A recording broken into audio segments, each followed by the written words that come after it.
Assalamualaikum warahmatullahi wabarakatuh. Jumpa lagi dengan saya Andi Matalata. Dalam perjumpaan kita kali ini, saya akan mengajak rekan-rekan semua, ada apa sih dengan penerbitan NPWP? Kenapa ketika seseorang diterbitkan NPWP justru tidak mengerti bagaimana proses penyampaian pelaporannya, sehingga wajib pajak itu dikenakan sanksi, dikeluarkan sanksi atau tagihan-tagihan oleh kantor pajak. Nah, di dalam video tutorial ini kita akan membahas mengenai definisi, fungsi, dan seterusnya terkait dengan penerbitan NPWP yang diterbitkan oleh Direktorat Jenderal Pajak. Di sini ada contoh kartu NPWP yang telah diterbitkan oleh DJP ya gitu. Ini ada NPWP yang jumlahnya sebanyak 15 digit ya. Kemudian di sini ada nama, di sini bisa nama perusahaan atau nama wajib pajak orang pribadi. Kemudian di sini ada alamat. Kemudian di sini adalah tanggal, bulan, dan tahun terdaftarnya. Yang pertama adalah NPWP itu apa sih sebenarnya ya? Nah, sebelum kita membahas lebih dalam terkait dengan definisi dan pengertian dari NPWP itu, maka kita kembalikan dulu nih kepada dasar hukumnya. NPWP ini diciptakan hadir di tengah-tengah kita karena ada dasar hukum yang dikeluarkan oleh pemerintah.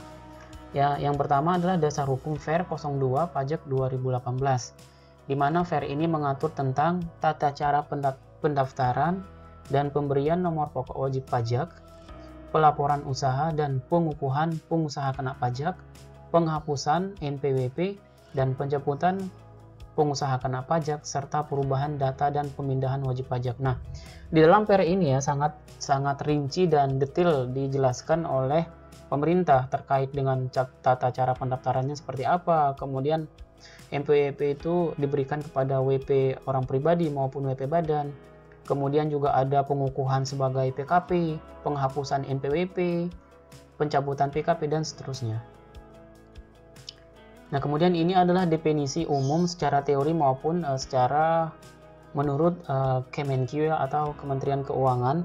NPWP itu nomor yang diberikan kepada wajib pajak, baik itu wajib pajak orang pribadi maupun wajib pajak badan, sebagai sarana dalam administrasi perpajakan yang dipergunakan sebagai tanda pengenal diri atau identitas wajib pajak dalam melaksanakan hak dan kewajiban perpajakan.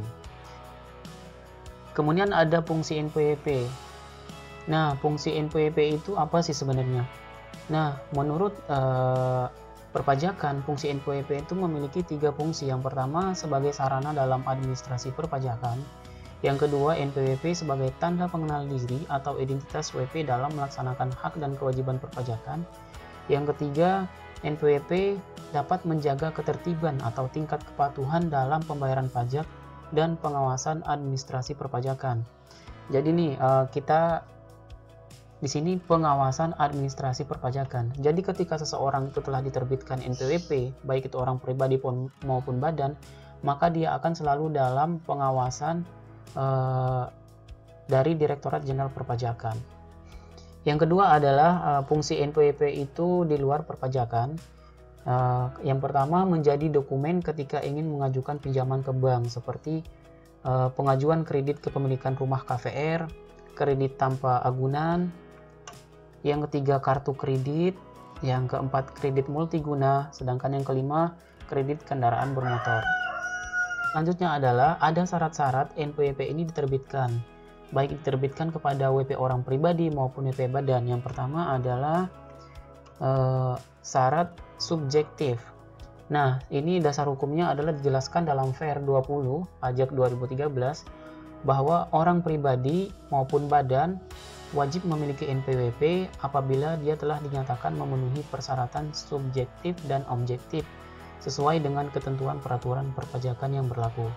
Adapun persyaratan subjektif yaitu orang pribadi yang bertempat tinggal dan berada di Indonesia lebih dari 183 hari atau sama dengan 6 bulan dalam jangka waktu 12 bulan, serta orang pribadi yang dalam 1 tahun pajak berada di Indonesia dan mempunyai niat untuk bertempat tinggal di Indonesia.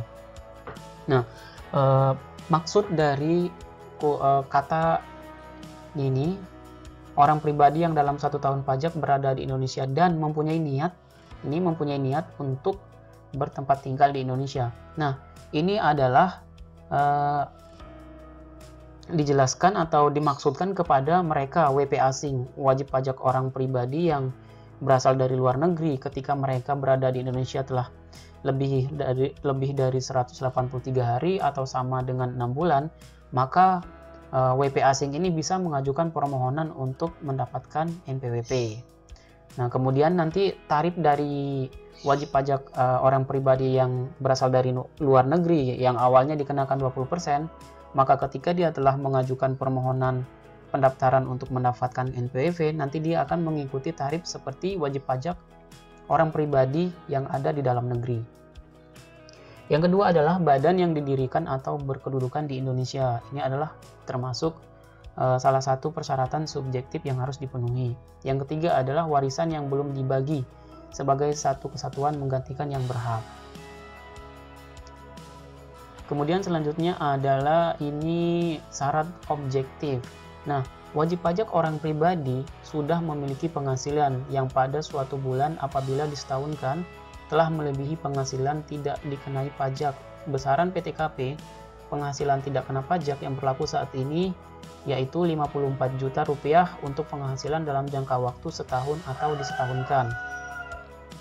Artinya wajib pajak orang pribadi, baik dia itu bekerja di perusahaan swasta maupun di perusahaan BUMN ataupun dia sebagai pegawai negeri sipil, jika penghasilannya dalam 1 bulan, dalam 1 tahun telah di atas 54 juta, atau jika kita bagi 12 sama dengan 4.500.000, maka dia wajib untuk dipotong PPh pasal 21. Kemudian yang kedua adalah wajib pajak badan. Wajib pajak badan itu seperti apa sih? Nah, seperti CV, ada PT, firma, koperasi, dan lain-lain. Mereka ini wajib memiliki nomor pokok wajib pajak apabila badan tersebut berada di Indonesia dan memiliki penghasilan dari usaha yang dijalankan.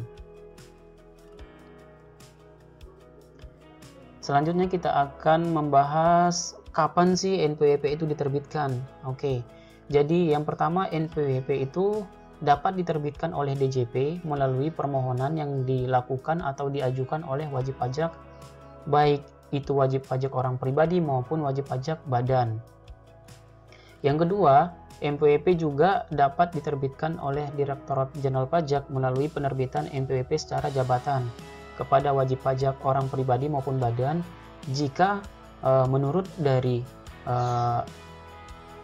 penelitian dari DJP, WPOP orang pribadi dan badan telah memenuhi syarat subjektif dan objektif. Kemudian setelah punya NPWP, apa yang harus saya lakukan? Nah, banyak ini rekan-rekan kita di luar atau teman-teman UMKM yang kadang-kadang juga sering bertanya kepada saya, ini Mas Andi, saya sudah punya NPWP, terus kemudian apa nih yang saya harus lakukan? Karena memang saya tidak paham sama sekali nih alur administrasinya seperti apa, mekanismenya bagaimana nih. Nah, dalam video tutorial ini nanti kita akan bahas kupas tuntas bagaimana sih apa sih kewajiban yang harus dipenuhi oleh seorang wajib pajak, baik mereka itu bekerja di perusahaan maupun mereka itu menjalankan sebagai usaha atau pekerjaan bebas. Nah, setelah memiliki NPWP, maka rekan-rekan semua itu wajib untuk memenuhi hak dan kewajiban. Maksud dari hak dan kewajiban adalah seperti ini. Jadi DJP itu sebenarnya memberikan beberapa banyak hak atau upaya-upaya yang bisa diambil oleh wajib pajak orang pribadi maupun badan, seperti hak melakukan permohonan pengurangan sanksi atau hak untuk mengajukan keberatan, kemudian banding dan seterusnya seperti itu. Nah, kemudian yang kewajiban kita sebagai orang pribadi maupun badan, maka kita harus menyampaikan pelaporan SPT PPh orang pribadi tahunan sesuai dengan kriteria penghasilan yang dimiliki dengan menggunakan jenis-jenis formulir SPT seperti 1770 SS. Yang kedua ada 1770 S. Yang ketiga adalah 1770. Nah, jelas nih 1770 S itu memiliki kriteria tertentu berbeda dengan 1770 S dan 1770. Nah, terus ikuti video tutorial dari saya rekan-rekan semua. Dalam video selanjutnya saya akan membahas apa sih definisi 1770SS, 1770S, kemudian 1770. Kenapa kita harus menggunakan 1770SS, kenapa kita harus menggunakan 1770S, kenapa kita harus menggunakan 1770. Saya akan bahas dan kupas tuntas di video berikutnya. Sekian dan terima kasih dari saya. Semoga video tutorial yang singkat ini terkait dengan penerbitan NPWP bermanfaat untuk teman-teman semua. Kurang dan lebihnya saya mohon maaf. Wassalamualaikum warahmatullahi wabarakatuh.